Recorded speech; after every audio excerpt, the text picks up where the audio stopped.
Okay, the United States in its early stages was being tormented by one of the first Islamic terrorist organizations in modern times that was called the Barbary Pirates. They were terrorizing American troops, American ships of commerce at sea. They were taking American businessmen captive at sea, American traders by the hundreds, by the thousands, and they would take them hostage. And these Islamic terrorists, the Barbary Pirates, demanded ransom from the United States government in order to free these hostages and to allow them safe passage. And at that time, the American economy was very fragile, so it was destroying the American economy and disrupting American trade at that time. And the American Treasury was not so great that we could afford to give up all of tremendous amounts of money to these terrorists. We're talking millions of dollars in a time when millions of dollars was worth billions of dollars. And so at that time, what happened? Basically, George Washington and John Adams and their successors, Adams and Washington caved into them. And Jefferson, when he became president, he said that's it. I have to put an end to this. We can't afford this ransom that we are paying these terrorists. Jefferson went out and bought a copy of the Quran, and he read it, and he read it thoroughly from beginning to end. And when he came out of that education that he gave himself, he knew what had to be done. And at that time, there was no American Navy. He sent the Marines out to fight against these Barbary pirates, and they won the battle. And the Barbary pirates were soundly defeated, and American ships were given safe passage, and there was no more paying ransom to these Barbary pirates. And that's why he had it. I mean, it's simple. And, I didn't know that story, David, so I'm glad that you shared it with us. There's my uncle, who I said became Muslim, has an entire shelf of all religious texts he's ever been able to find in the world. And he's Muslim. I have a copy of the Quran. I don't like it. I'm probably not going to hang on to it. But we can't, well, people can't. Go ahead. I'm sorry, Candace, for interrupting you. I just want to tell you, you should hang on to it because it's very good to quote from. My book, The Islamic Tsunami, is filled with choice quotes from the Quran so that people will understand their relevance to the present. Many Americans know the famous song From the Halls of Montezuma to the Shores of Tripoli. Yes. Which is the theme song of the Marines. Yes, it is. And how did it become the theme song? Because of the battle against the Barbary Pirates over 200 years ago. That is how it all started. So it's important for us in our time to learn that lesson of how to fight against the terrorists, against Islamic terrorism specifically. First, educate yourself, and then go out and make battle against those who are seeking to destroy you. Those are two good things to do, David. Now, again, that book is called The Islamic Tsunami. You can get that on Amazon, right? And on the website, the Shiloh Children's Foundation, right? Shiloh Israel Children.org. I'm going to get that right. Yeah, it's a long one. Or IslamicTsunami.com. Oh, that one's shorter. Yes, absolutely. Okay, let's move on to the foundation. Why don't you share with my viewers how you came about the decision to start this foundation, please? Okay, well, this all started while we're discussing Islamic terrorism. It all started from one particular terrorist attack that happened almost 10 years ago. And just to give people the context a little bit, I live in Shiloh, or Shiloh is what we call it in Hebrew. Most Americans know it as Shiloh. It's here in the biblical heartland of Israel, in Samaria, which much of the world calls the West Bank. And we have experienced a disproportionate amount of terrorism here. Well, one day, almost 10 years ago, I was coming back from Jerusalem with my 3-year-old son buckled behind me in the baby seat. Suddenly, the car was ambushed by Islamic terrorists on the side of the road. At that time, I didn't even know who was ambushing the car, but I figured it out, and eventually we found out that they were on the side of the road. They were shooting with AK-47 assault rifles. The car was hit with bullet after bullet, and one bullet went into my left leg. The blood started coming out almost like an open fire hydrant, and I quickly tried to start the car. I couldn't get it to start. The car was just coasting down a hill. The car was dead, and I shifted gears 5, 6 times trying to get the car to start. It was not starting. The blood was all over the place in the front of my car, and my leg was pounding, I guess from the loss of blood. Then I remembered that I had my 3-year-old baby sitting behind me in the baby seat, and most parents of young children know that occasionally you can't forget in the course of a long drive. So I turned to him. My son's name is Ruby, and Rubin, but we call him Ruby for short. I said, "Ruby, are you okay?" His eyes were staring straight ahead. His eyes were wide open. His mouth was wide open. But I didn't see any blood on him. He looked like he was trying to scream or to cry. But again, no sounds were coming out. So I realized I better just start this car. My son is in shock. And meanwhile, I'm bleeding like crazy. I could collapse from loss of blood. Finally, the car started. After many, many tries, as if it had never started, never had a problem starting before, I hit the gas. I drove nearly 120 miles an hour to get to the ambulance that I hoped would be up the road to the next community. I pulled up to the front gate of the community. All of the communities in Samaria have electronic or metal gates in the front of the community. Not because they're elite communities, but because we have to stop the car bombers somehow from getting in. And I start shouting to the guard at the gate, "Please, please get an ambulance." He didn't seem to hear me. Well, there was a young woman on the side of the road. She started jumping up and down, screaming, "Ambulance, ambulance, don't you hear?" At that point, everyone who was within sound was running over. Some teenagers from the bus stop nearby came running to the car.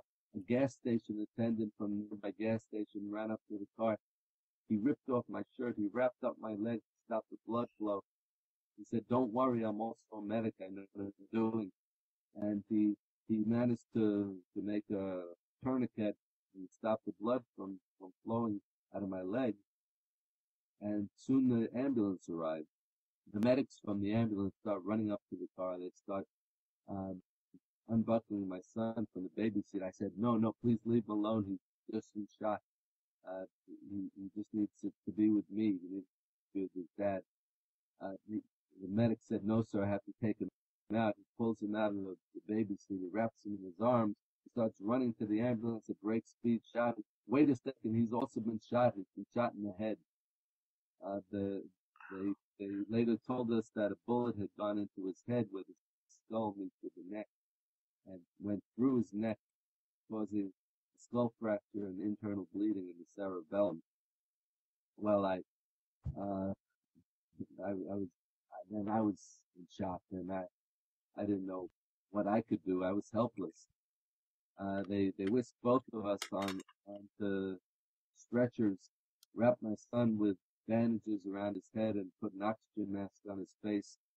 And on the stretchers, whisked us into the ambulance, took us to the hospital in Jerusalem, where they got to work on us in the emergency rooms. And they told me that I am the 1,000th victim of terrorism to be hospitalized just in that one hospital in the previous year and a half. Oh, David.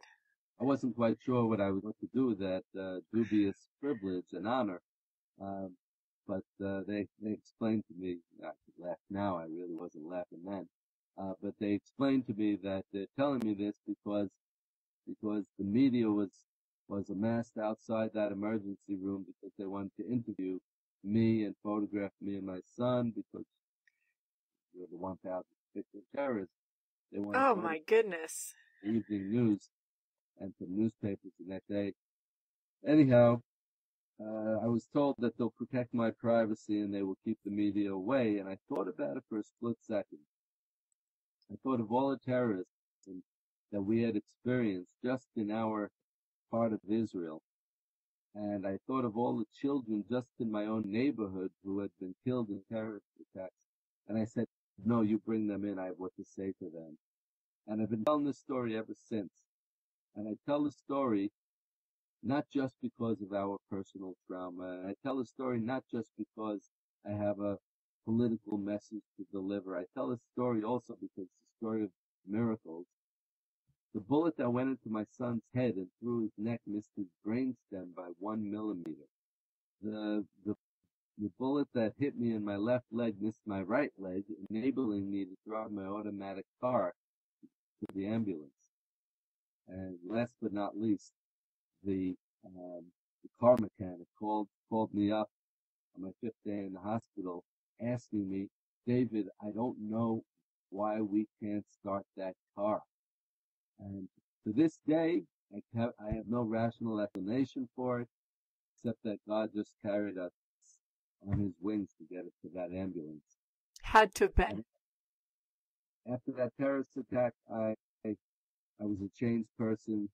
We went through a couple of operations and several weeks in the hospital and months of psychological trauma therapy for my son.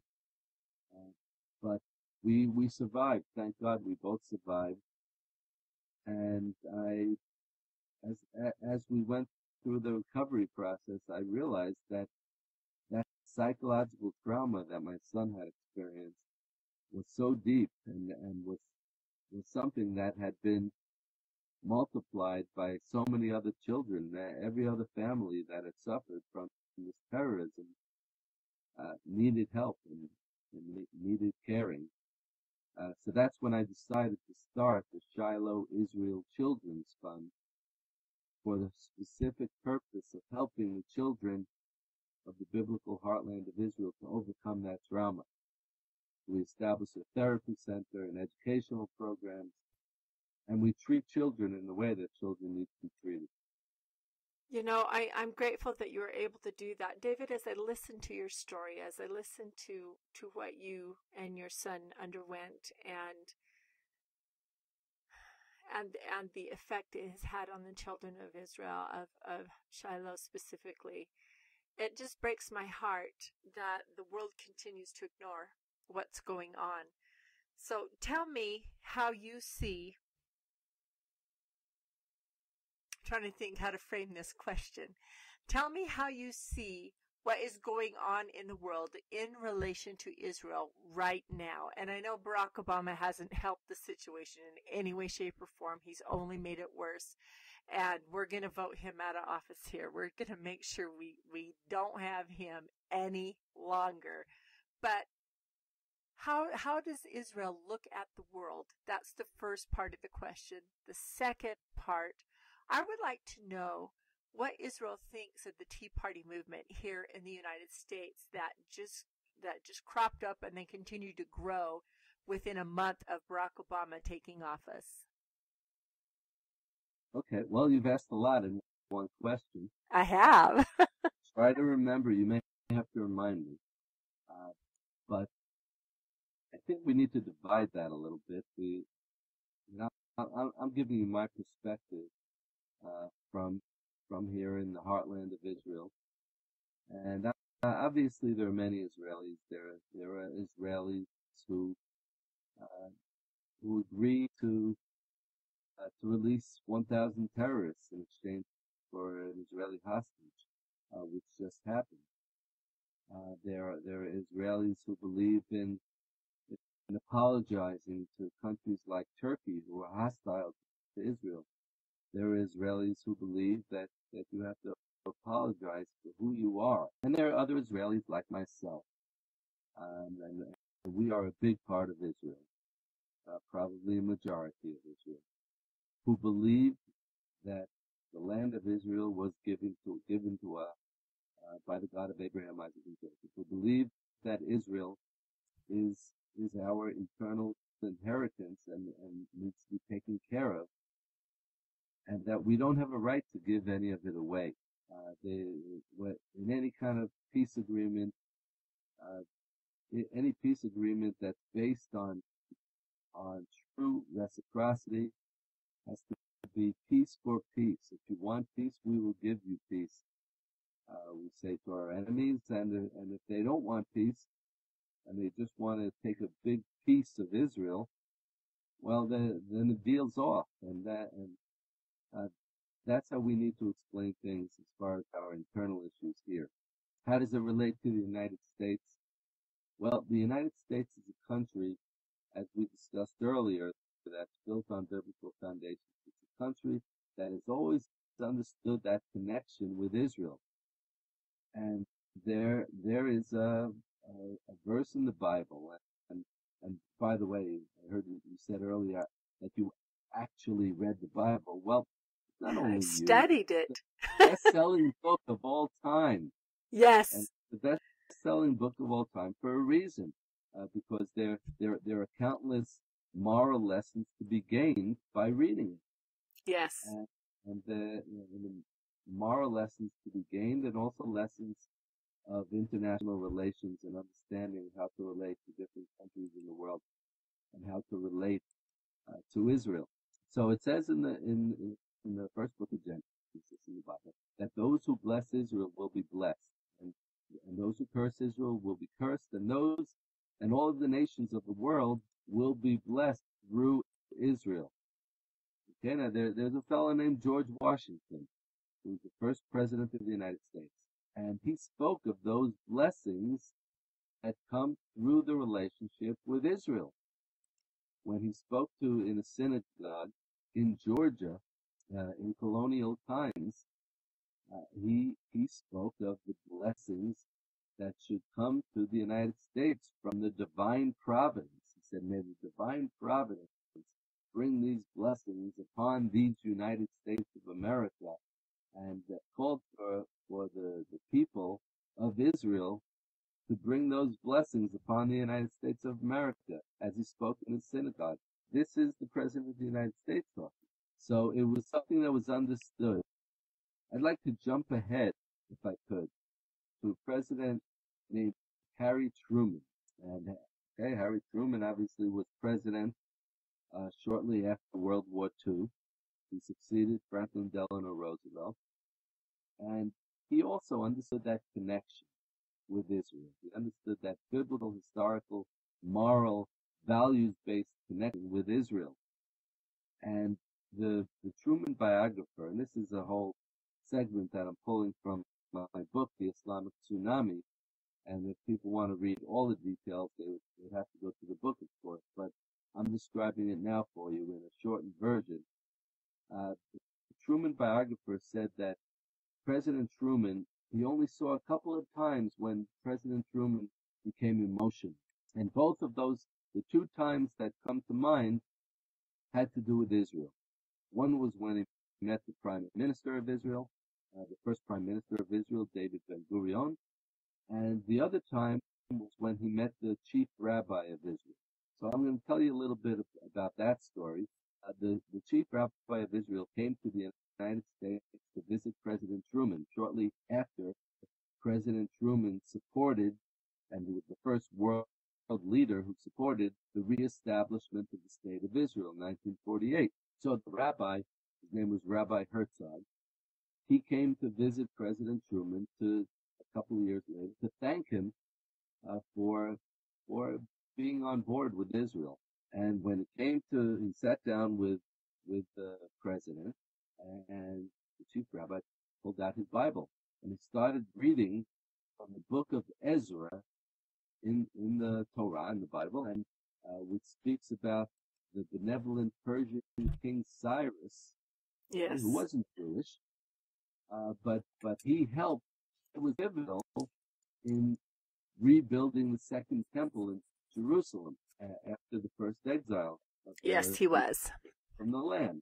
So when the chief rabbi started reading this to President Truman, he was a very bright man. He understood right away that the rabbi was making an analogy with himself, with President Truman. And he said, "Tell me, Rabbi, is it true that God has a hand in this, meaning in the reestablishment of the state of Israel in our times?" And the rabbi said to President Truman, "The Almighty God put you in your mother's womb so that you would have a hand in the reestablishment of the state of Israel in our times." When President Truman heard this, he burst into tears. He became very emotional because he understood that connection. He understood that biblical connection between Israel and the United States and how pivotal it is for the United States and how it brings blessings to the United States. And shortly thereafter, the United States began its great baby boom and economic boom in its history and in modern history. And Yeah. President Truman understood. He did understand, and there are many of us who also understand. I was actually having this conversation just 2 nights ago as I was driving down from Idaho with a couple of friends, and we were talking about that very thing. Not specifically the visit between the rabbi and President Truman, but that it is in the Bible that as Israel's future is, so goes the nations, you know. And yes, it is. It really, really is. And the young man I was talking to is a libertarian here. And after I explained to him that was in the Bible, it wasn't just I think we need to stand with Israel. He said, "Oh my goodness, I didn't know it was in the Bible. Well, I'm in. I stand with Israel now." And it was that quick. And so it makes me wonder how many people haven't read the Bible. How many haven't read this book that our entire religion is founded on, both the Old and the New Testament. And I realize, David, that's the Old Testament for you guys, specifically the first 5 books. But for Christians, it's the whole book. And we have things that we are supposed to do. And one of those is to study our book of Scripture. And it's right there. Right. Well, let me point out, I'll just make a small correction here. Okay. That we, the Jews and Christians, we do have our differences in the books that are followed. We follow the Old Testament, which isn't just the 5 books of Moses. It's the writing to the prophets and it's the other writings like Ecclesiastes and Proverbs and Psalms that came afterwards. But we follow all those books. It's only the New Testament where we differ. But let me say this. You brought up libertarian. You asked before about the Tea Party movement. Yes. I'd like to tell you a little bit about what I think of the Tea Party movement. Okay, I'd like to know. I happen to think that the Tea Party movement is one of the best trends in American politics and in American history, perhaps. I think it's just a wonderful thing. I think that many, I look at people like Congressman Allen West, for example, or Senator Marco Rubio and Michelle Bachmann. You know, these are all people who are very closely tied with the Tea Party movement and are also very closely tied with Israel. They understand that connection with Israel. And it's true, there are a couple of other people who are tied with the Tea Party movement. My own senator included. Okay, I'm not sure, but Mike Lee. Anyway. Okay. Well, I'm not sure what Senator Lee's views are on Israel. Perhaps you could fill me in, but same as mine. Okay, beautiful. Well, there are some people like Ron and Rand Paul who don't seem to understand that Israel connection yet and are just focused on the economic yes. side of the Tea Party movement, which is certainly an important side of the Tea Party movement. The basic principle that you don't spend what you don't have. And, yes. And that the United States was built on private initiative and people going out and being creative and developing independent businesses and And that's how America grew. The Tea Party movement understands that. But I would say most of the Tea Party movement does also understand that America should not be apologetic of its greatness, and America should not be apologetic of its roots, and America should not be apologetic about defending those roots and defending that great. And that's where there's been this turn in the Democratic Party, unfortunately. And I'm always focused on Obama, obviously, but because I would include in the title of my book. But the Democratic Party as a whole has taken this leftward shift, the shift towards secularism, an anti-religious approach, which denies the roots of the United States and what has made America great, has also denied that the whole concept of personal initiative, that America is built on creativity, on entrepreneurship, and all of these things seem to have been lost in the major part of the Democratic Party, seems to believe that America is built on handouts. Certainly not the case. Yeah, I absolutely agree. And those people who follow Ron Paul have asked me often, what foreign aid do I think needs to be cut? And I always say everything but Israel, and they just lose their minds because I don't think we should ever cut off Israel. And like I said at the beginning of the interview, David, for me, it is not only a personal, it's a sacred responsibility. So we are coming to the end of the interview.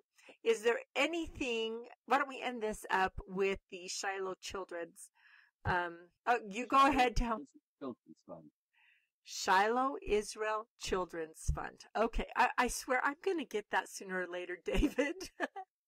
It's okay. If anyone wants to get more information, all they have to do is just Google it. If they include the words Shiloh and Israel, then they will get all the information they need. Which is how I've done it. That's okay. That's all it takes. But I could just tell them once again, all they have to do is go into ShilohIsraelChildren.org, and they can get all the information. There are lots of videos about the work that we do with the terror victim children here in Israel, and there are videos, there are stories, and there's also information of how to support what we're doing, how to stand with us, how to partner with us. And once again, the blessings that we were speaking about that come through Israel, it doesn't just mean that the United States needs to support Israel to help Israel.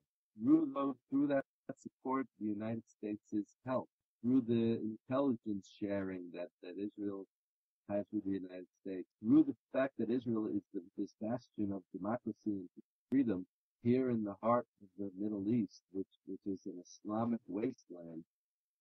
I think that is a tremendous value to the United States. So, in short, we need to be standing together in these times, and one way of partnering with Israel in a very real way is to partner with the Shiloh Israel Children's Fund to help the terror victims and to rebuild the biblical heartland of Israel through the children, which is what we do here. I'd also like to invite all of your listeners to come visit us here.